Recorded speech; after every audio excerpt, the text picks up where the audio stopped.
지금부터 시작하겠습니다. 국유화 폐간 어떤 대통령도 할 수 없는 일인데 감히 제가 어떻게 그런 말을 한다는 것입니까? 이치에 닿지 않는 말을 가지고 사람을 이렇게 몰아해서는 안 됩니다.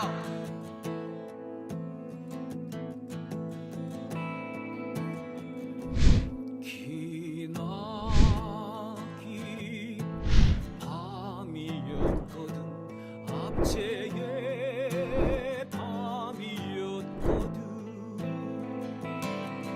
사랑이 한 몸 썩어져 이 붉은 사나에 사랑 해방의 횃불 아래 걸고 숨이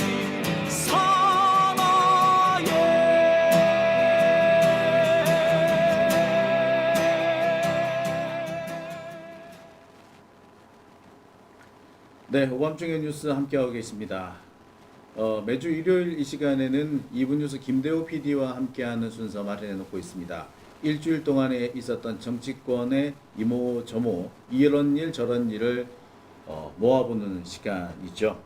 자, 오늘도 제 곁에 김대호 PD 나와 있습니다. 안녕하십니까? 네, 안녕하십니까. 반갑습니다. 이대호랑 김대호랑 항상 헷갈리네요, 이게. 다른 분들도 많이 헷갈려 하십니다. 예. 네. 그 입에 붙을 만도 한데 어떨 때 보면 김대호라고 그랬다가 잘 하다가 예. 또 우리 이인혜 기자는 이분 뉴스 이인혜라 그런다고 또 삐졌어. 아 이게 나이가 좀 드니까 이렇게 순간순간 이렇게 그 번쩍번쩍 떠올라야 되는 게 잘 떠오르지 않을 때가 있어요. 그래서 이인혜 기자가 지난번에 되게 화내고 갔어. 예.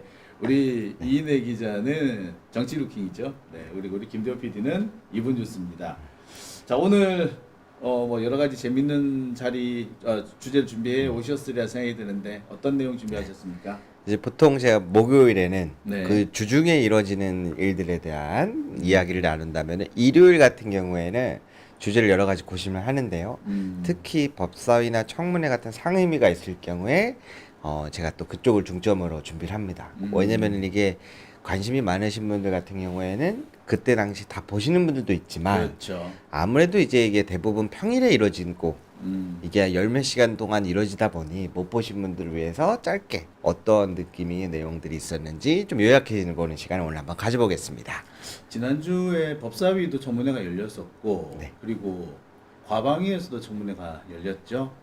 그리고 보니까 행안위에서도 청문회 같은 게 열렸더라고요. 그러니까 행안위에서는 그 영등포 경찰서의 그 세관 마약 사건 이 사건에 대한 청문회가 열렸었고 또 과방위에서는 또 방송장악 관련된 청문회, 법사위는 법사위대로 청문회. 이게 상당히 청문회가 많이 열린 그런 한 주였던 것 같아요. 네, 맞습니다. 그래서 다른 주제도 조금 가져와서 좀 해볼까 하다가 네. 장윤재 선배 매일 방송하시잖아요. 예. 이미 안 다른 주제가 없더라고요. 과방이 안 다뤘지. 과방이랑 저기 행안위를 못 다뤘어요. 예. 그러면 다음번에 또 좀 더 색다르게. 네, 다음번에 과방이나 행안위를 좀 부탁드릴게요. 근데 과방이랑 행안위도 조금 문제점이 하나 있는 게 뭐가 있냐면 이 불출석과 아, 자료 제출이 안 돼서 진행이 안 되는 경우가 있어가지고 아하. 사실상 이것도 큰 문제인데 그러다 보니 어떤 현상이 있냐면 제대로 청문회가 진행이 안 됩니다. 아. 그러다 보니까 무언가 소개할 만한 큰 내용이 그렇게 많지가 않아서 혹시 다음번을 저도 기대해 보고 있는데 또 그런 내용이 있다면 소개를 것 드릴게요. 같아요. 특히 과방위 같은 경우에는 이진숙하고 김태규 이 두 사람이 대놓고 배째라 이러고 나오잖아요. 이제 그러니까 사실 이 두 사람을 집중적으로 이렇게 좀 파헤쳐야 되는데 이 둘이 나오지 않거나 나와서 개기거나 이러면 사실 방법이 없기는 없어요.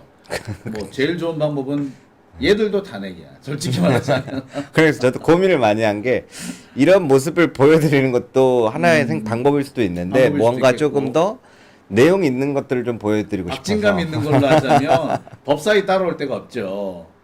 예, 행안위 같은 경우에는 지금 영등포 경찰서 네. 이그 수사 외압 사건 이걸 두고 상당히 여러 가지 얘기가 나오고 있고요. 보니까 지금은 이 백혜련 경정이 거의 분위기 확 잡아버렸더만.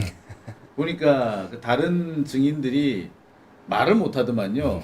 말을 잘못했다가 오히려 그 자리에서 공개의 망신을 당하는 경우도 있었기 때문에 확실히 그에 비하면은 법사위는 보는 재미가 있어요. 드라마틱한 게 있어요. 맞습니다. 그리고 또 하나가 뭐가 있냐면 잘 안 열리거나 조금 잘 다뤄지지 않는 상임위 같은 경우도 네. 있잖아요.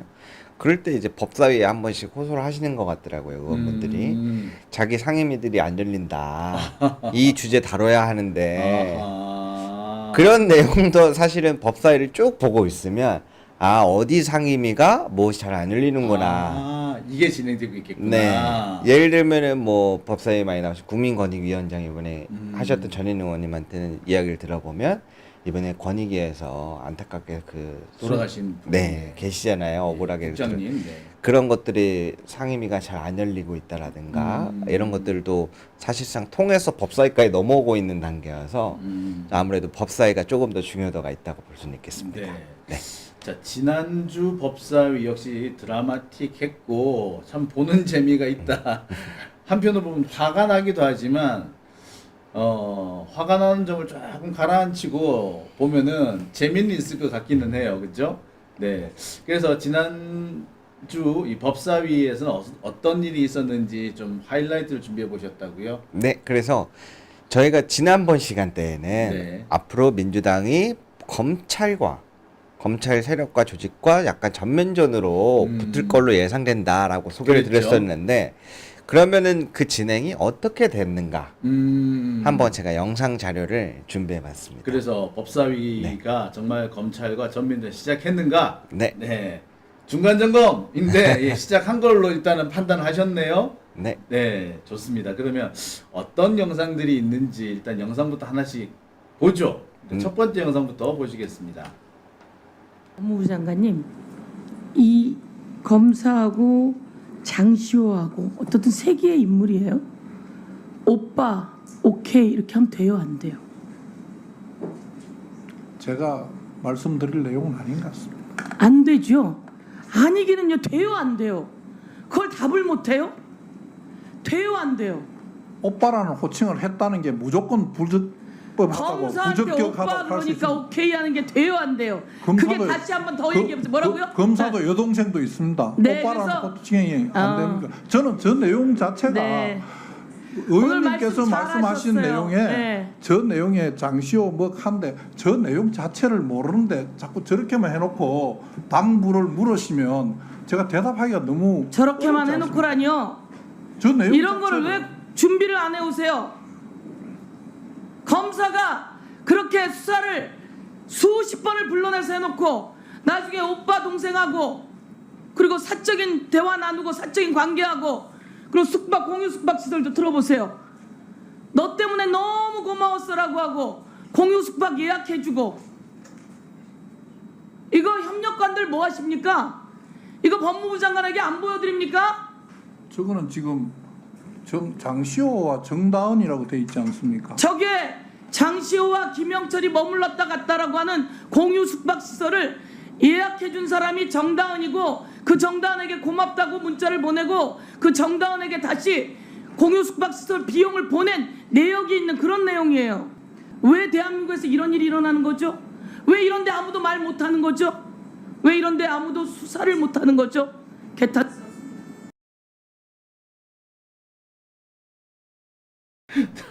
나 진짜 이거 대박이었어요. 네. 저도 여동생 있습니다 하는데 야 이게 진짜 마리아 트림이야. 그러니까 지금 간단하게 한 줄 요약하면 그런 내용이지 않습니까? 수사 관계로서 만난 이 몇십 번 수사를 하던 관계인데 어떻게 오빠 동생 사이를 그러니까, 하고 있냐? 아니, 누가 네. 범 장관 여동생 말하느냐고. 아니 나 같으면 진짜 그 자리에서 누가 지금 장관 여동생 얘기하느냐고. 어? 장관 여동생이 다른 검사하고 오빠 하냐고. 다른 검사님 보고 오빠 하세요? 어? 검사들은 좋겠네. 동생 많아서. 나 같으면 그렇게 간독됐을 텐데. 우리 참 서영교 의원님이 이렇게 목소리 굵고 이렇게 탁 이렇게 여장부 같아도 그렇게 깐족되시지는 못하는 거야. 천성이 못 됐지는 않아. 이렇게 나 같으면 깐족됐을 거야. 아이고 동생 많아 좋겠네. 이러면서 검사님들 참 좋으시겠어. 이러고 진짜 9시 뉴스 나갔을 거예요 아마 그죠? 그러니까 예. 이제 사실 엄청난 내용인 거예요. 그러니까 쉽게 우리 일상활로 비교를 해보자면 검찰을 경찰로 비교하자면 뭔가 범죄 혐의가 있었고 조사받으러 갔는데 거기서 이제 조사하는 경찰관이랑 오빠 동생 하면서 이런 사이다? 아니 사실 어떤 경우를 보느냐면은 네. 제가 취재 이런 거 하다 보면은 분명히 피의자인데 피의자하고 수사관 그러니까 경찰이지 경찰 수사관하고 형님 동생 할 때가 있어. 그러면은 그때부터 우리는 야 이거 뭔가 잘못됐어 뭔가 이상한 놈들이야라고 하고 일단 이상하게 보거든요. 그런데 그 당연한 거잖아. 네. 근데 어떻게 피의자하고 검사하고 오빠 같은 오빠 동생이 되냐고. 솔직히 검사하고 피의자하고 오빠 동생으로 불렀다는 사례를 내가 이번에 2번째 봤어요. 또 있습니까? 있어요. 누군지 알아? 첫 번째가 누구? 혹시 옛날에 그 학력 위조 사건이 있었던 거 아십니까? 신정아라고 신정아 사건. 잘 모릅니다. 예, 신정아가 우리나라 학력 위조 문제를 크게 제일 부각시켰던 사람이 있죠. 동국대 교수였는데 그리고 뭐 무슨 저기 그 큰 미술관의 큐레이터로 있었는데 알고 봤더니 이 사람 학력이 다 사기였던 거야. 근데 이 사람이 당시 노무현 정부에서 유명한 경제 관료하고 또 내연의 관계였던 거예요. 그 정도 관계였던 거 나왔는데 그거를 이제 검찰이 그러면 당사자들의 이메일 자료를 뒤집어 가지고 찾아냈어요. 하여튼 뭐 그렇게 해서 수사가 된 뭐 그런 사건이었는데 수사 진행 과정 중에 이 신정아가 검사한테 오빠라고 부르죠. 검사 오빠 너무 고마워요. 라고. 이 역사는 돌고 예, 돌아다니. 사실 그 장시호 씨가 저렇게 검사를 오빠라고 불렀다고 하는 거 제일 먼저 떠오르는 사람이 사실 신정아였어요. 그래. 전 누가 떠올랐는지 아십니까? 누가 떠올랐어? 그 영화 보면 유명한 대사 있지 않습니까? 내가 너그 서장이랑 사우나도 가고 천공이랑 타로도 같이 보고 약간 이런 느낌의 사실 말도 안 되는 이야기들을 지금 짚은 거거든요. 네. 근데 선배님이 웃은 것처럼 저도 여동생이 있어요 라고 얘기한 답변이 이게 무슨 답변인가. 그러니까 누가 지 친동생 아니 나도 여동생이 있어. 친동생도 나보고 근데 솔직히 말하자면은 혹시 여동생이 있나요? 네, 없습니다. 여동생이 오빠를 오빠라고 부르는 줄 아세요? 야. 주로 야예요. 아니 진짜로 그렇다니까.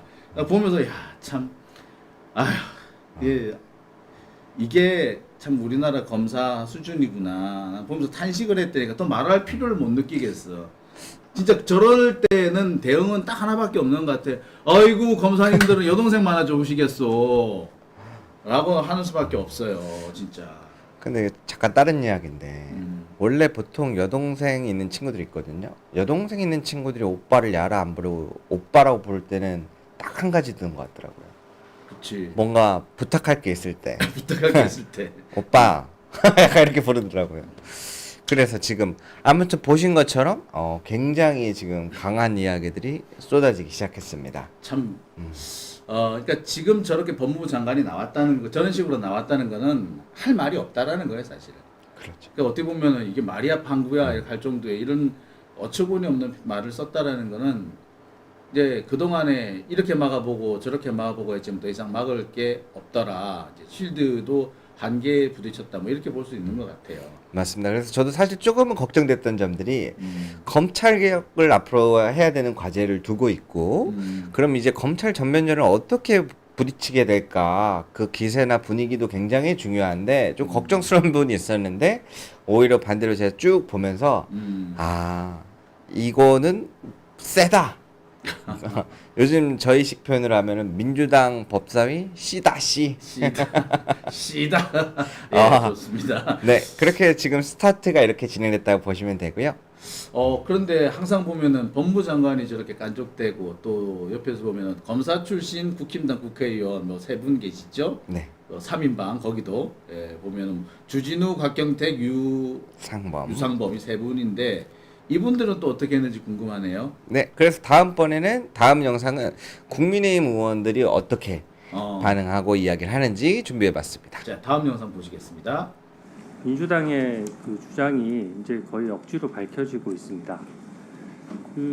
지금 민주당이 일방적으로 통과시킨 탄핵소추 의결서의 가장 핵심 내용이 뭐냐면 아시다시피 2017년 12월 6일 저녁에 장시호 씨를 불러내서 사무실에서 위중교사를 했다 이것이거든요. 그래서 3시 20분에 그때 구치소 차량이 3시 20분에 출발했던 것이 확인이 되고 그 차량을 탔어야 4시 5분에 들어가게 되는 것입니다. 그리고 그 이후에 구치소에서 나오질 않았어요. 그러니까 만나지 않았는데 위증을 교사했다고 지금 민주당이 주장하는 것이고 텔레파시로 위증을 교사할 수 있겠습니까? 이거는 만나지 않았기 때문에 교사를 하지 않았다라고 하는 것입니다. 그 2월 11일에 뭐 장시호 씨 아들의 생일 파티를 해줬다 하는 부분도 이건 구치소에서 확인이 됐습니다. 어떻게 확인이 됐느냐? 특검으로 장시호 씨가 출석한 것이 확인된 거예요. 특검의 검사실 호수까지 나와 있습니다. 그러면 법무부에서 확인이 되면 그 검사실에 어느 검사실이고 이런 거 밝히면 되는 문제거든요. 특검에 출석을 했는데 그때 이미 김영철 검사는 대검찰청에 복귀했었습니다. 그러면 버젓이 장시호 씨가 그날 출석한 시간이 있는데 대검찰청에 그 바쁜 업무를 하는 검사가 그 생일 파티를 해주기 위해서 출장도 달지 않고 몰래 특검에 가서 자기가 떠난 사무실로 불러내서 거기서 생일 파티를 해줬다?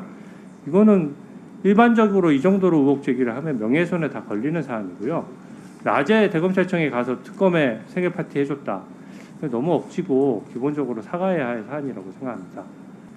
주진 의원님, 잠깐 마이크 좀 켜주세요. 주진 의원님. 그 너무나 현격한 시각차가 있어서 그냥 확인만 한번 해보려고. 지난번에 정다은 증인은 생일 파티를 해준 사진을 직접 본인이 봤다 이렇게 증언했거든요. 그러면 주진우 의원님은 그 정다은 증인의 증언을 안 믿는 겁니까? 아니면 그것이 아니, 거짓이라고 생각하는 겁니까? 그 증언 내용은 저는 사실에 부합하지 않는 객관적인 사실에 부합하지 않는다는 겁니다. 그 증인이 뭐라고 얘기했냐면 흰색 무슨 저기 그 커튼으로 해가지고 거기다가 생일 파티 저기 그 풍선까지 다 걸어놓고 생일 파티 해주는 사진을 본인이 장시호 씨가 보여주는 것을 자기가 눈으로 봤다라고 하는 거지 않습니까? 예. 기본적으로 전문 증거인데다가 그 검사실에 수많은 수사관 또 실무관들이 있고 교도관들이 다 지켜보고 있는데 그런 관계를 그런 발상을 한다는 것 자체가 말이 안 되고 객관적인 상황상 말이 안 될 뿐더러요. 네네. 그럼 그 누가 준비를 하면 그 풍선을 그럼 굳이 풍선을 주진 달아서 의원님, 검사실에서 제가 다른 수십 명이 보는 상황에서 왜냐하면 했다는 이건 건데 시각차가 너무 크기 때문에 네. 그것만 확인하는 거예요. 그러니까 정다은 증인의 생일 파티 해주는 사진을 내가 직접 봤다 이렇게 증언했는데 그거는 안 믿는다는 얘기죠. 참 이 주진우 의원 열심히 실드를 치네요. 그래서 그 첫 번째 그 12월인가요? 그 장시호가 출정하지 않았다, 출정 기록이 없다라는 하는 부분 이미 확인이 됐잖아요. 그때 이미 법정 구속이 된 날이었고 법정 구속이 된 상태에서 교도소로 출발을 늦게 했었다. 그래서 그 1시간 동안 어디 있었는지 사실상 지금도 확인된 바로는 검사실에 있었던 걸로 확인이 된단 말이에요. 그 부분이 확인이 됐고 그 다음에 생일 파티 부분도 그래요. 지금 이건 내가 보여줘야겠다. 예, 이거는 자료가 있는데요. 얘를 보여드릴게요. 이거는 뭐 제가 설명할 필요도 없어. 자, 이에 대해서 박은정 의원님께서 바로 한 방 때리셨거든요. 바로 한번 보여드리겠습니다. 보시고 말씀해 보시죠. 그 김영철 검사 탄핵 관련해서 묻겠습니다. 지금 장시호 씨 출정 기록 한번 보세요. 장관님 보이시나요? 보이십니까? 잘 안 보입니다. 자, 조금 크게 하실 수 있나요? 지금 제가 좀 설명을 해드리면 지금 장시호 씨가 지금 2017년 12월 6일 법정 구속되고 나서 출정한 기록이에요. 저게.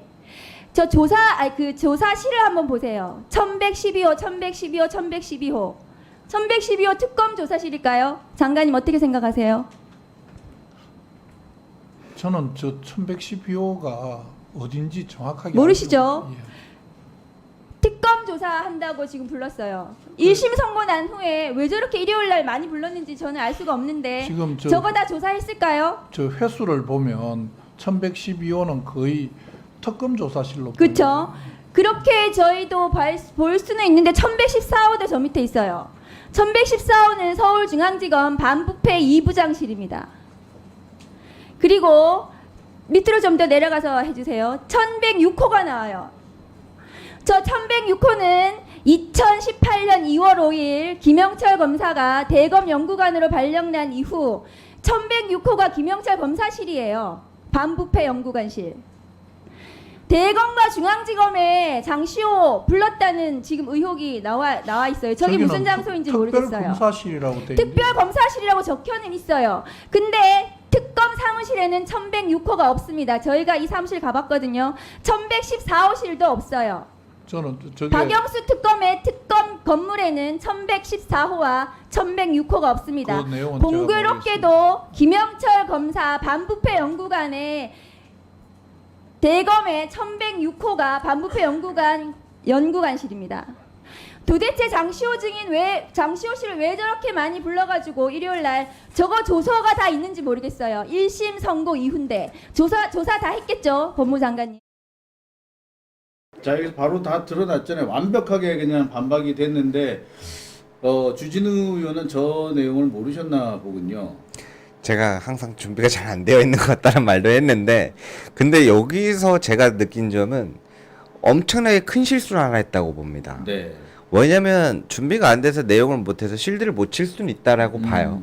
근데 제가 보는 가장 큰 실수는 선배님도 지난 방송에서 많이 말씀하신 것처럼 검찰에서 자기와 같은 소속인 검찰을 탄핵한다는 거에서 신경이 곤두서 있을 수밖에 없는데, 근데 내용들을 쭉 들어보니까 어때요?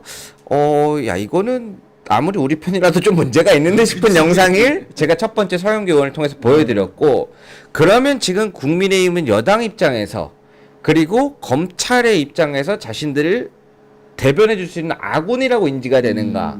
근데 이거는 자기들이 봤을 때도 이거는 여기 내부 사정을 조금만 알면 그렇죠.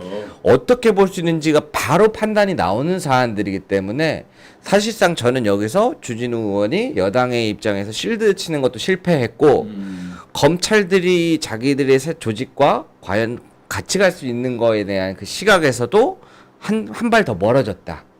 그 두 가지를 놓친 부분이라고 봅니다. 그러니까 실드를 치려면 좀 준비를 탄탄하게 해와야 돼요. 근데 이 사람들 준비를 해오지 않고 현장에서 깐족대거나 생트집을 잡는 걸로 이걸 그 실드를 치려고 하는 것 같았어요. 그러니까 국민들이 잘 모른다. 그걸 이용해 가지고 꼬투리만 잡으면은 통할 거다라고 생각한 것 같아요. 그러니까 저런 식으로 나온 건데 바로 박원정 의원이 바로 한 방 때린 거 아니에요. 1114호 없어요. 1112호도 없고요. 1106호도 없어요. 제가 그러고 난 다음에 제가 뒤져봤어요. 그 건물 없더라고요. 그러니까 그리고 특히나 본인들이 근무하는 검찰들 입장에서는 바로 알 거 아니에요. 네. 우리가 그런 호실이 없는데. 이게 뭐냐면은 중앙지검이나 대검에는 그 번호 1116호가 있고 1102호도 있고 막 그래요.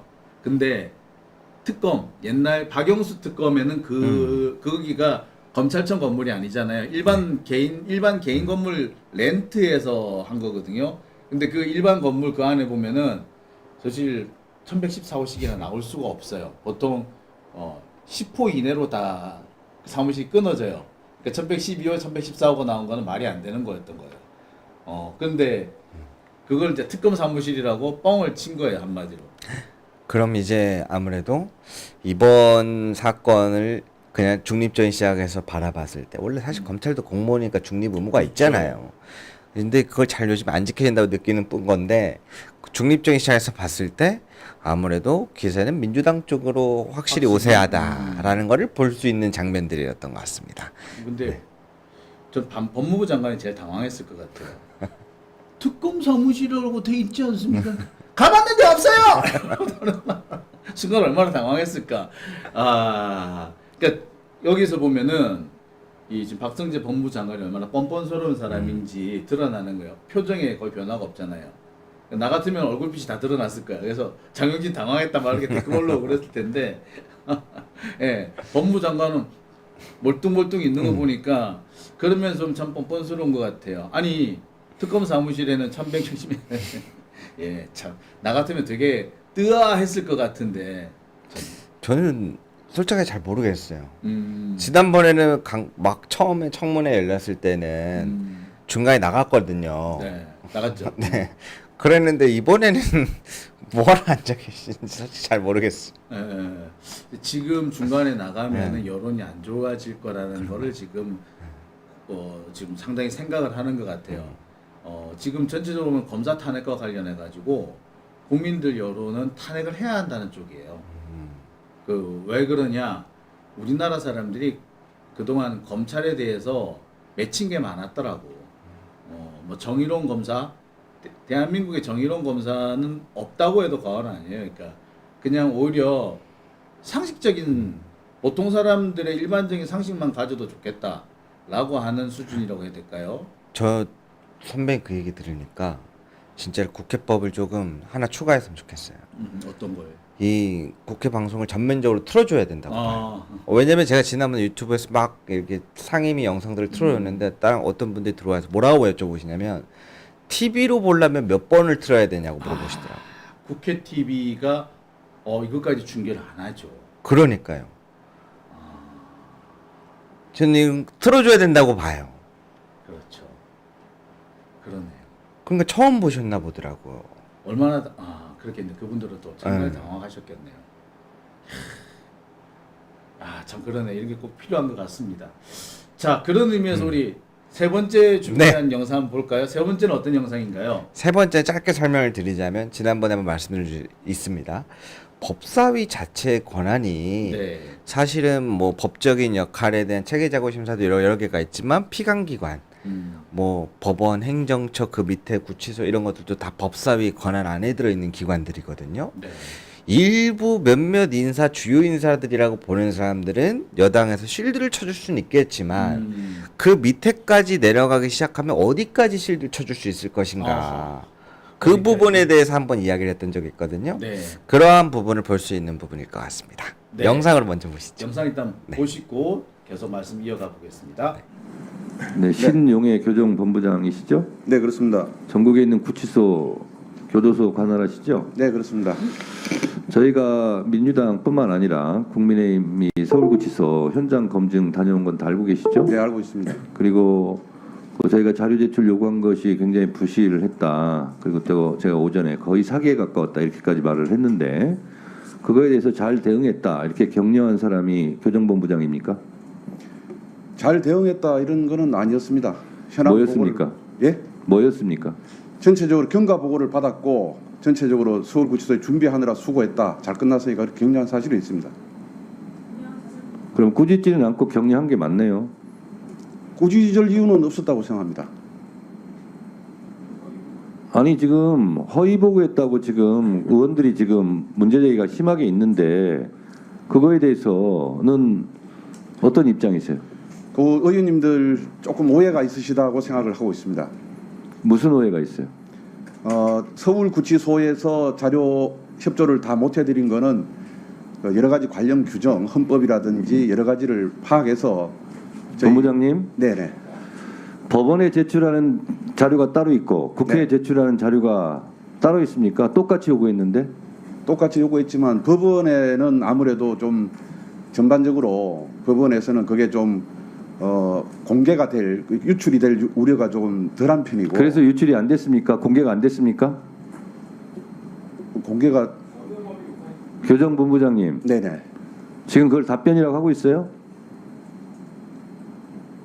법원에 제출하는 것은 공개가 안 될 거니까 제출하고 국회는 공개될 것 같으니까 제출 안 하고 그게 기준입니까? 아니 꼭 그런 내용은 아니고요. 법원에 송부를 촉탁할 수 있다.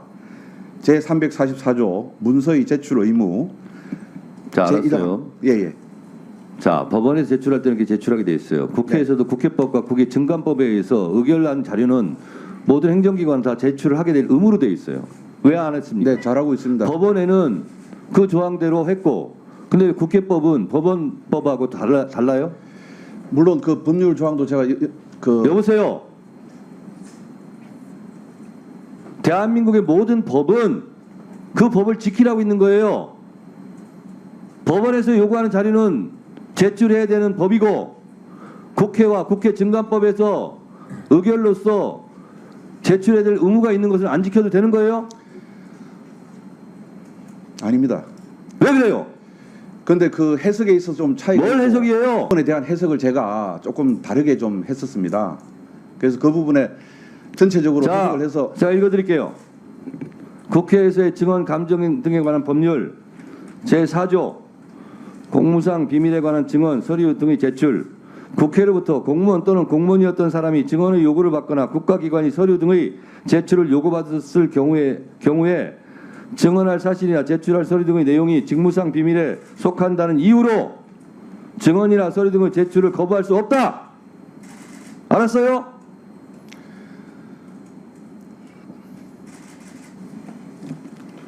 법무부 장관님, 예. 이렇게 하면 안 됩니다. 제가 한 말씀 드려도 되겠습니까? 한 말씀 하세요.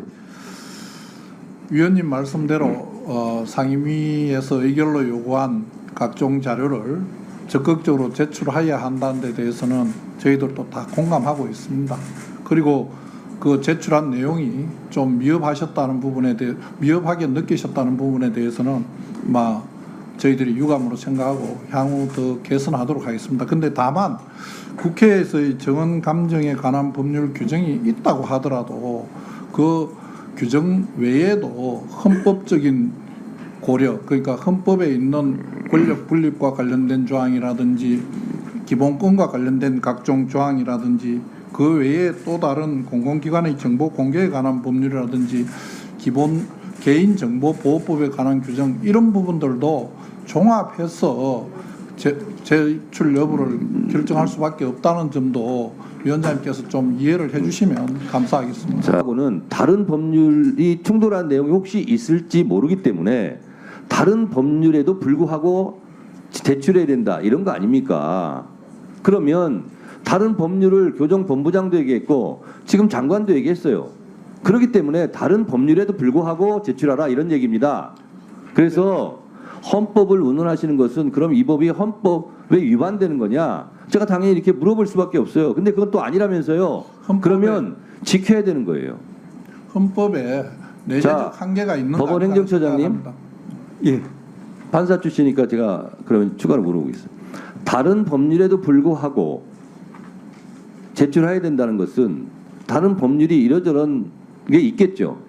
다른 법률에도 불구하고는 이 법이 우선된다 이런 원칙 아닙니까? 법률적으로? 문헌적으로는 그렇게 보이긴 합니다. 네, 그렇죠. 법무장관님, 대법관님 얘기를 잘 들으세요. 참고하세요. 제 말이 맞다잖아요.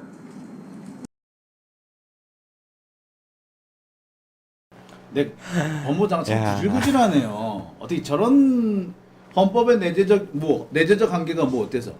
그 권력 분립, 저런 얘기 들 제일 화가 나는 부분이. 아니 왜냐면은 보세요.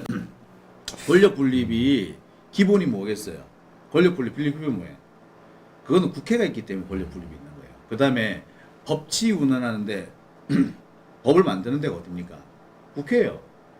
따라서 국회가 만든 법을 다른 애들이 지키라고 하는 것이 그게 권력 분립인 거예요. 그리고 국회가 뭘 내놓으라는데 행정부나 사법부가 권력 분립 운운하면서 자료 공개조차 못하겠다는 건 거짓말이에요. 그리고 다른 건 몰라도 행정부가 어떤 행위를 했는지 자료를 공개하라. 이거는 권력 분립의 문제가 아니에요. 이건 어디다 대고 권력 분립이래. 어디다 대고. 나 정말 저런 얘기를 들을 때마다 제일 화가 나는 거예요. 만약에 저걸 진짜로 본인들이 저렇게 생각을 한다면 저 사람은 법을 잘못 배운 거예요. 저 법을 잘못 배운 자가 저러고 장관식이나 하고 있다는 것 자체가 잘못인 거고 저 사람은 저 말 자체가 이미 탄핵 사유라고 저는 생각이 들 정도예요.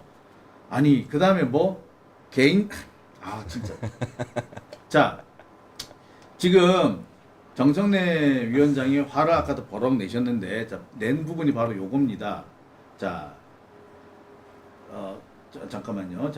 정청래 위원장이 화를 내셨다고 한 부분이 바로 요거예요. 요 자료입니다. 이게 서울구치소에서 법원에 보낸 자료예요. 이게 법원에 보낸 자료인데 이 법원에 보낸 자료에 보면은 장시호의 입정 시각과 그러니까 출정 시각과 돌아온 시각이 다 기재가 되어 있어요. 이게 꽤 여러 건이 있었거든요. 아까 전에 내가 앞서서 내가 얘기를 좀 하기도 했었는데, 자 이런 것도 있는데 왜 법원에는 주면서 국회는 안 주느냐? 근데 법원에 주는 거는 상권 분립에 해당이 안 되고 국회에 주는 거는 상권 분립에 해당이 된다. 이거는 국회가 아니면은 한 대 뺨 맞을 짓이야. 만약에 학교에서 인식하면은 교수님이 이렇게 F 때릴 거예요. 이거. 그러니까 F가 아니고 너 나가 이랬을 때 너는 여기 있을 자격이 없어 나가. 아니 법원에 제출을 한 자료인데 국회에 제출하면 상권 분립 위반한다? 그런 개소리가 어딨어. 선생님 릴렉스. 왜냐면 오늘 일요일이에요. 일요일. 월화수목금토일 다 화내면 오래 못 썼어요. 요즘에는 방송을 대단 번씩 보는데 하도 말도 안 되는 일들이 많이 벌어지니까 어떻게 저렇게 생업지를 네. 쓰지? 그래서 오늘 일요일이니까 그래도 뭐 덕분에 제가 설명드릴 수 있는 건 뭐 선배님이 다 해주신 것 같아요. 열받아가지고 말을 할 수밖에 없었어. 네, 대신 다만 또 한 가지 저희가 해야 될 점들은 아까 앞에서 이야기했던 다른 상임위도 겪고 있는 문제를 사실은 법사위 정청래 법사위원장이 해결해 준 건데요. 검찰에 내는 자료와 국회와 내는 자료가 달랐다. 그럴 수 없어야 되는데 그렇죠. 그러면 안 되죠. 사실 이와 같은 일들이 지금 다른 상임위에도 벌어지고 있는 게 충분히 예상되는 거였는데 그걸로 내놓은 변명이 뭐였습니까? 이게 법 해석에 따라서 좀 충돌되거나 조금 공개될 우려를 짚었는데 이거를 지금 법무부 장관이 서포팅한다고 나섰음에도 불구하고 정청래 법사위원장이 완벽한 법조안과 법원 행정처장 대법관 출신에게 어떻게 보십니까? 봐요. 맞다잖아요 해서 앞으로 이 변명을 쓸 수가 없죠. 그러니까 얼마나 답답했으면 보통 그런 걸 안 해요. 그러니까 왜냐면 법원행정처장은 뭔죄야. 그렇잖아. 법원행정처장이 또 법무부 장관 옆에 딱 앉혀놓고 공개적으로 망신을 주는 거잖아요. 그러니까 웬만하면은 그런 걸 안 합니다.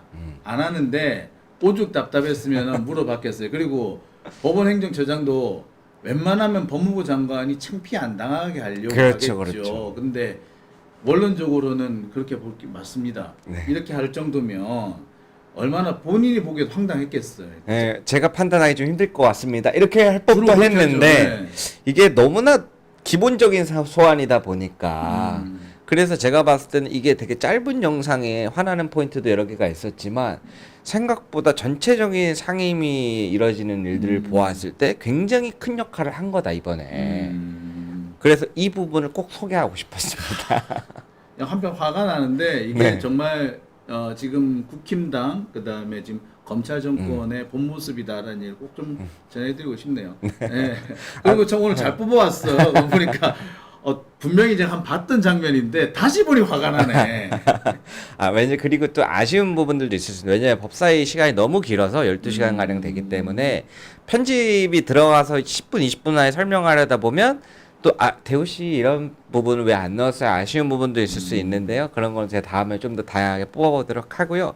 안 그래도 지난번 영상에서 댓글 달렸더라고요. 제가 정확하게 닉네임은 기억이 안 나는데 어떤 분이 그 민주당의 장시호 김영철 검사 관련해서 위증한 판결문이 있는데 왜 그거를 안 꺼내고 증인 출석을 안 했습니까? 여쭤보셔가지고 제가 그 내용이 어디서 나온 건지 잘 모르겠는데 그게 간단하게 설명을 드리자면 저는 이런 부분을 좀 잘 합니다. 법원 판결문을 누가 주고 이런 걸 떠나서 저 서초랑 교대역 가면 10번 출구 나가면 저기 서울중앙지법에 있습니다. 거기 서문으로 들어가셔가지고 2, 3층 가시면 법원 판결문은 작성하면 신청하면 받을 수가 있어요. 네, 있죠. 그래서 제가 받을 수도 있고 선배님이 받을 수도 있고 하는데 제가 그거를 민주당에 줬다고 해서 그거를 민주당에 쓸지 안 쓸지는 제가 판단할 수 있는 게 아니기 때문에 그 필요한 내용이 있으면 쓸 거예요. 그리고 네네. 어떻게 보면은 그 법원 판결문이 있으면 그걸로 게임 끝 셋이에요. 네. 더 들을 필요도 없는 거거든요. 그러니까 지금으로서는 계속 이렇게 그 청문회를 이어가는 것도 중요하니까 그런 의미에서 좀 스토어 해두고 있는 게 아닌가, 네. 챙겨두고 있잖아요. 이런 생각을 좀 해보게 되네요. 네, 그래서 제가 그 부분에 대한 해석은 왜 민주당에 사용을 하느냐 안 하느냐 이러한 부분은 사실 제가 주지 않더라도 민주당에서도 원하면 신청해갖고 받을 수 있는 거거든요, 충분히. 그래서 그런 부분에 있어서는 제가 뭔가 다른 해석보다는 혹시라도 그러한 부분이 나오게 되면은 소개를 드리는 게 더 좋을 것 같습니다. 네, 일단 뭐 네. 나오면은요 한번 해보기도 하고요. 그 판결문이 어떤 판결문인지도 한번 확인해 봐야 되겠네요. 뭐 확인 한번 해보고요. 제가 천천히 또 우리 안 되면은 또 우리 정청래 위원장님한테 연락이라도 왜 안 하셨어요? 또 물어도 보고 해보겠습니다. 아, 근데 요즘에 정청래 의원님 공격을 너무 많이 받으셔갖고 지지자들이 힘들어하네요. 아니, 정청래 의원님이 왜 공격받는지 사실 잘 모르겠어요. 그러니까 이거는 정청래 지금 딴 데도 아니고 지금 정청래를 공격하는 거는 정말 이거는 뭔가 다른 의도가 있다라고밖에 이제 다른 생각이 안 돼요. 맞아, 똑같은 애. 저번에 그 청래당이라고 하더라고요. 정청래 의원님 지지하시는 분들이 거기에 속하신 분이 어떤 분이 저한테 하소연을 하시더라고. 그쪽에도 갔어? 나한테도 와서. 그래요? 하소연을 하시는데 네. 똑같은 말씀하셨어요. 도대체 뭐 때문에 자기들한테 그런지 모르겠다. 그러니까 지금 정청래가 얼마나 열심히 잘하고 있는데 정청래 잘한다고 박수 쳐줘도 좀 모자랄 판에 어디다 대고 정청래 귀한 줄 알아야지. 맞습니다. 대신 다음에 또 더 재미있는 소식으로 네. 한번 준비해 보도록 하겠습니다. 자, 오늘도 재밌는 소식이었던 것 같습니다. 오늘 고생하셨고요. 다음 주에도 좋은 소식 부탁드리겠습니다. 네, 알겠습니다. 감사합니다.